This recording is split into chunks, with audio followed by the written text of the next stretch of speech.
Salut tout le monde de nouveau.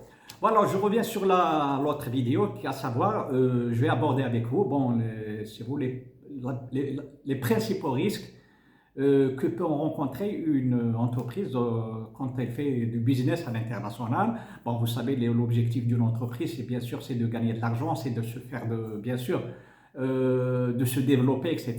En général, donc je ne vais pas rentrer dans ces détails. C'est l'objectif, bien sûr, fixé par toute entreprise qui se lance donc dans l'internationalisation. C'est très très important pour faire de l'international. Bon, il faut étudier certains risques, il faut identifier les risques que peut rencontrer une entreprise. Alors, quels sont par exemple, je parle premièrement de la prospection, il faut savoir prospecter à l'international, c'est une première des choses. Toute entreprise, surtout, bon, je parle si c'est pour les exportateurs, il faut savoir prospecter à l'étranger, à travers comment? C'est-à-dire de trouver des prospects à l'étranger, à travers les foires internationales, à travers les salons par exemple, etc., etc., à travers aussi les réseaux sociaux.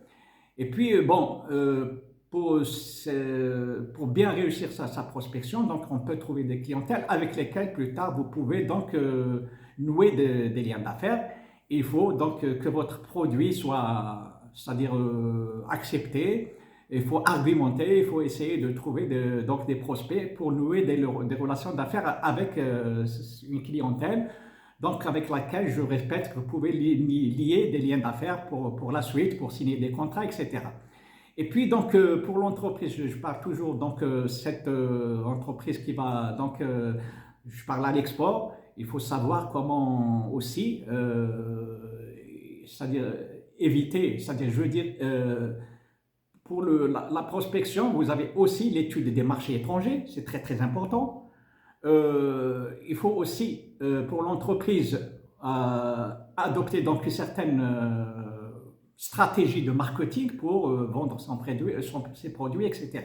Pour pouvoir donc trouver des opportunités d'affaires, il faut avoir une stratégie du marketing, savoir comment placer son produit et comment, c'est-à-dire il faut premièrement, il y a des démarches à suivre, l'entreprise doit faire un diagnostic, ce qu'on appelle la première phase de diagnostiquer l'entreprise, à savoir connaître ses forces et ses faiblesses.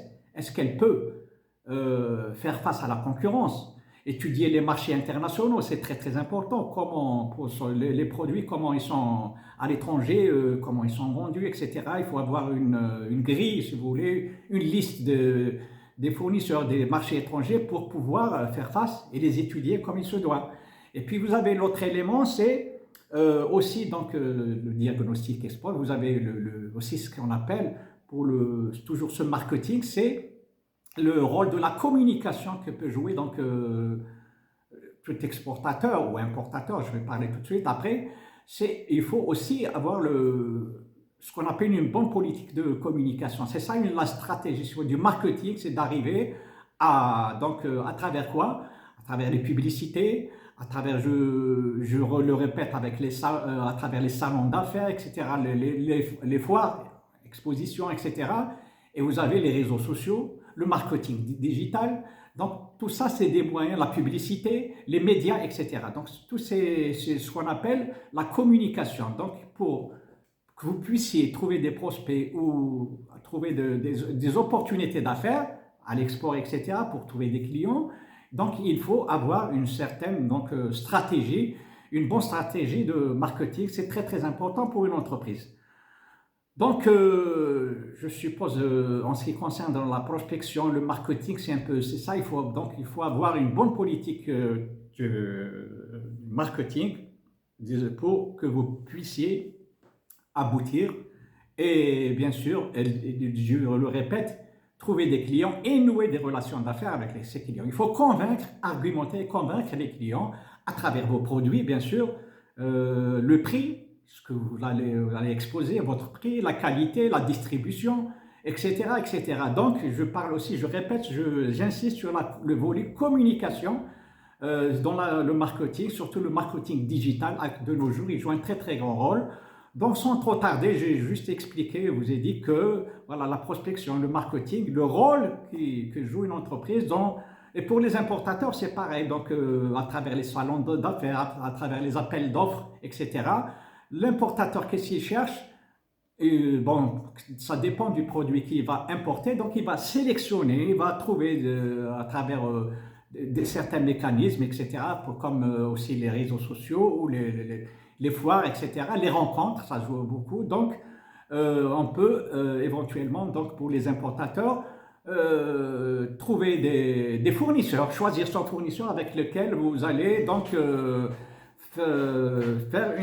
aboutir à une relation d'affaires importante. Donc, c'est une occasion qui va se présenter à l'importateur et aussi, et le but dans tout ça, c'est bien sûr, c'est de développer son entreprise, de développer son business, et c'est de gagner beaucoup d'argent et d'essayer de trouver donc les fournisseurs avec lesquels vous pouvez donc nouer des relations d'affaires de longue durée, etc.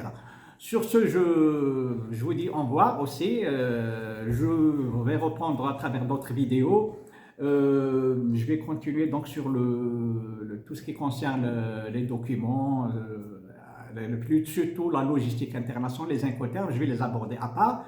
Et sans oublier surtout les risques à l'international que je vais aborder dans une vidéo à part. Sur ce, donc c'est juste des courtes vidéos que je suis en train de faire avec vous. Donc je vous dis au revoir aux prochaines vidéos. Donc j'espère que c'est clair. J'essaye de vous expliquer ça dans le détail sans trop. Enfin, j'aurai l'occasion toujours à chaque fois de revenir sur des cas pratiques. C'est très important.